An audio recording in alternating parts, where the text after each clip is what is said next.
华视在地新闻继续来看，美国的总统川普放话，要针对着台湾的晶片来扣100%的关税。面对美国这个可能会动摇着咱的国本的政策，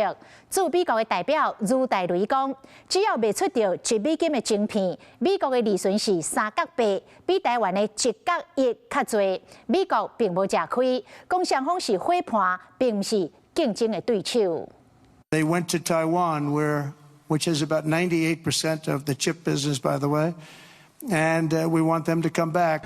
中国月底伫佛州的杜卡会议，美国总统川普这为外国媒体认为讲是针对台湾的高科技的产业，所以川普提出要向台湾扣100%的晶片税。我们的外交体系如何快速的去应对，以及呢如何的去 bargain， 说我们到底应该要去做什么样的一个投资，尽快的来跟美国政府来讨论。扣台积电的晶片100%没有送上，也会有很多问题的。 川普来讲，和这个关税乌云打着护国神山，面对美国可能动摇咱国国本的晶片政策，咱国驻美大使余大雷进前就讲，目前每卖出1块美金的晶片，台湾敢若赚1角1，美国是赚3角8，强调讲美国无吃亏，台美唔是竞争者，是伙伴的关系。谁都不能够占美国的便宜，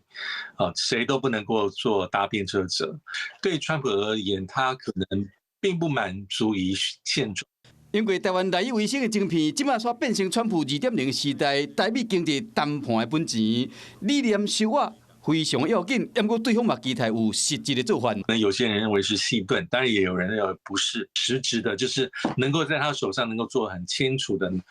量的东西，而且要跟现状不同。 他才可能认为说满足他的需求。理念甲利益，美国拢要伫台美关系一定会牵动双方高科技的产业，敢会当继续个合作？你好，我是宋彦明。想掌握最及时的新闻资讯吗？赶紧订阅、按赞、开启小铃铛，锁定华视新闻 YouTube 频道。